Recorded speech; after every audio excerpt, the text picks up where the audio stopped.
2025 में रेलवे ने निकाल दी है अपनी पहली वैकेंसी असिस्टेंट लोको पायलट यानी रेलवे ड्राइवर की। तो आइए देख लेते हैं इस वैकेंसी के बारे में पूरा डिटेल। कौन भर सकता है, कब भर सकता है, क्या है इसका एजुकेशन क्वालिफिकेशन। ये है इसकी ऑफिशियल वेबसाइट जहां से आप अप्लाई कर सकते हैं। आखिरी डेट आपको यहीं पर दिख जाएगा 11 मई 2025 के रात्रि 12 बजे तक। आप यहाँ पर हिंदी और अंग्रेजी दोनों भाषाओं में नोटिफिकेशन को देख पाएंगे। लिंक हमारे डिस्क्रिप्शन बॉक्स में मिल जाएगा, वहां से भी आप देख लेंगे। चलिए चलिए मैं आपको दिखा देता हूं यहाँ पर इस नोटिफिकेशन की कुछ महत्वपूर्ण बातों को। विज्ञापन संख्या 1/2025 है। ये रिक्रूटमेंट है असिस्टेंट लोको पायलट यानी ALP की। ALP यानी कि रेलवे का ड्राइवर। और यहाँ पर आप देख सकते हैं ये जो है ये शॉर्ट नोटिफिकेशन प्रकाशित हुआ था 29 मार्च 2025 को। 12 अप्रैल 2025 से ऑनलाइन होना शुरू हुआ है। 11 मई 2025 उसका आखिरी डेट है।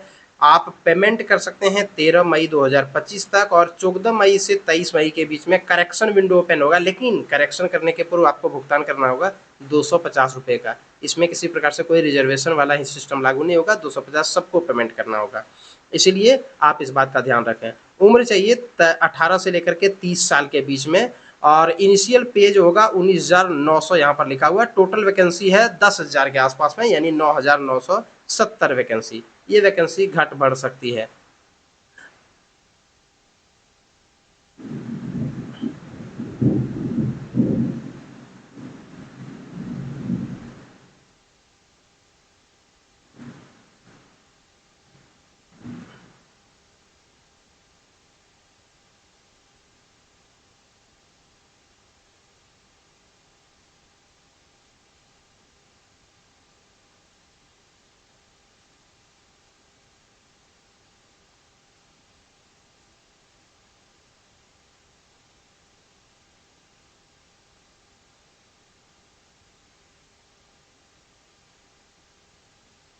इस वैकेंसी को अप्लाई करने के लिए आप भारत के नागरिक होना चाहिए। नेपाल भूटान वाले कुछ को जो स्पेशल छूट दी जाती है वो इसमें भी एप्लीकेबल है, यानी जो अन्य वैकेंसी की तरह।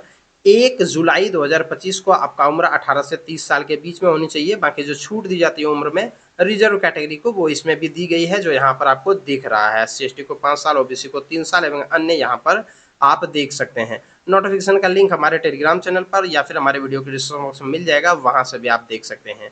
18 से 30 साल आपकी उम्र होना चाहिए, यानी डेट ऑफ बर्थ। अगर आप अनरिजर्व और OBC क्रीमी लेयर EWS हैं तो 2/7/1995 जो होना चाहिए, और OBC नॉन क्रीमी लेयर के लिए 2/7/1992, SC/ST के लिए 2/7/1990, और लोअर लिमिट जो डेट ऑफ बर्थ का है वो 1/7/2007 होना चाहिए। इसके बाद वाले के लिए नहीं है, और यहाँ पर अलग अलग डेट ऑफ बर्थ दे दिया है, इसके बाद का होना चाहिए, तब जाकर के आप इसमें अप्लाई कर पाएंगे।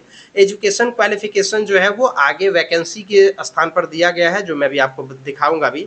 अगर आप इसमें अप्लाई करना चाहते हैं और जनरल OBC EWS कैंडिडेट है तो आपको 500 रुपये का भुगतान करना होगा। जब आप पहला CBT एग्जाम दे देंगे तो वैसे स्थिति में आपको 400 रुपया आपके खाते में वापस मिल जाएगा।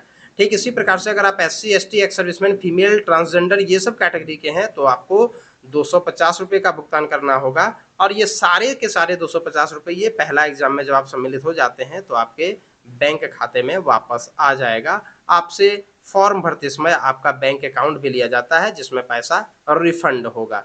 तो इसीलिए आप अभी को आपको ये भुगतान करना होगा।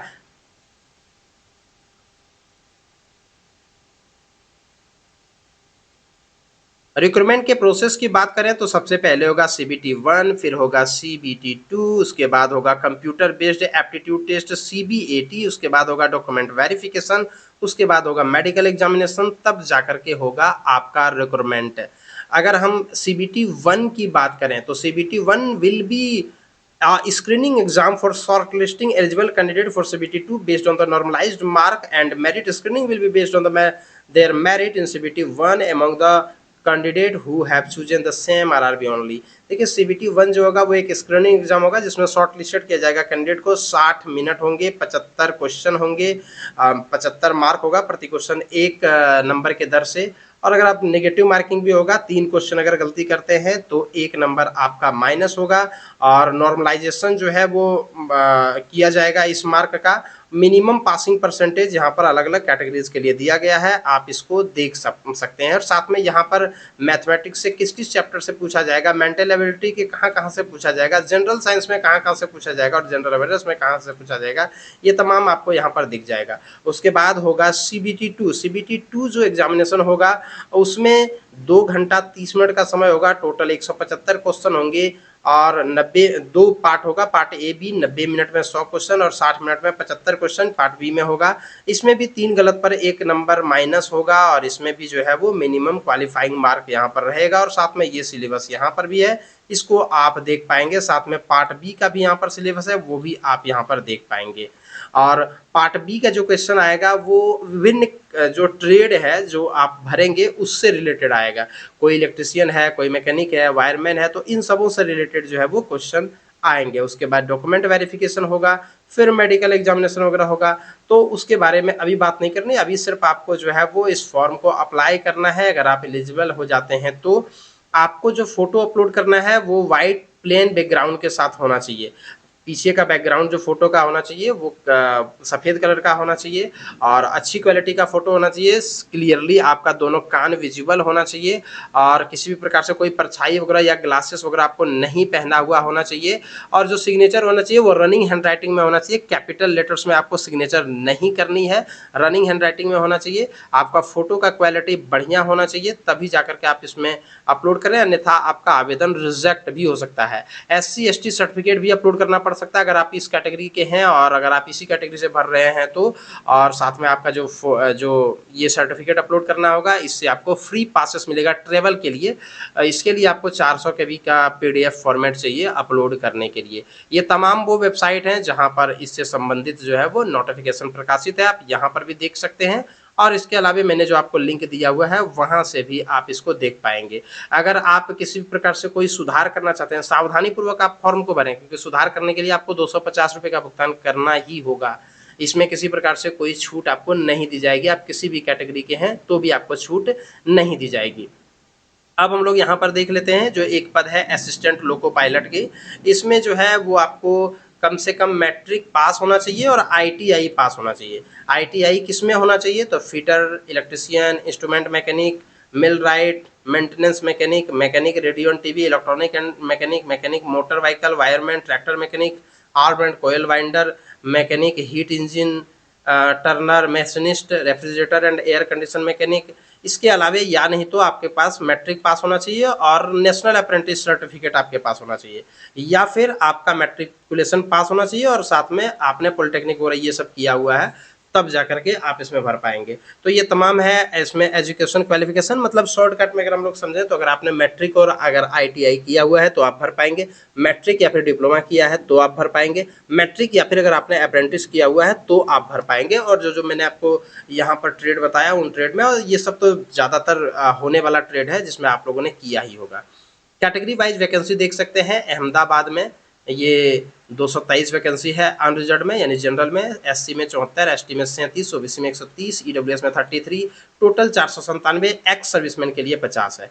इस प्रकार से आप यहाँ पर देख पाएंगे कहाँ कहाँ पर कितनी कितनी किस किस कैटेगरी में वैकेंसी है। एक बार मैं यहाँ पे रोक देता हूँ अपनी वीडियो को, आप इसका स्क्रीनशॉट लीजिए और फिर एक बार मैं यहाँ पे रोक देता हूँ अपनी वीडियो को, ताकि आप यहाँ से भी स्क्रीनशॉट ले पाएँ। तो आप तमाम स्क्रीनशॉट को ले लीजिए कहाँ कहाँ पर किस किस कैटेगरी में कितनी कितनी वैकेंसी है, ताकि आप फॉर्म को अच्छे तरीके से भर पाएँ। वैसे नोटिफिकेशन में इस नोटिफिकेशन का लिंक हमारे वीडियो के डिस्क्रिप्शन बॉक्स में मिल जाएगा, वहाँ से आप इसमें अप्लाई भी कर सकते हैं। तो अगर आप इंटरेस्टेड हैं, एलिजिबल हैं, तो आप अतिशीघ्र इसमें अप्लाई कर दें, क्योंकि आपको आखिरी डेट याद रहना चाहिए 11 मई 2025। हिंदी में नोटिफिकेशन यहाँ से आप डाउनलोड भी कर सकते हैं, या फिर हमारे डिस्क्रिप्शन बॉक्स में मैं हिंदी का भी डाल दे रहा हूँ, वहाँ से आप हिंदी में भी नोटिफिकेशन को देख पाएंगे। ये है हिंदी का नोटिफिकेशन, आप इसको भी देख लीजिए। अगर आपको अंग्रेजी ज़्यादा समझ में नहीं आती है तो। वीडियो को देखने के लिए धन्यवाद।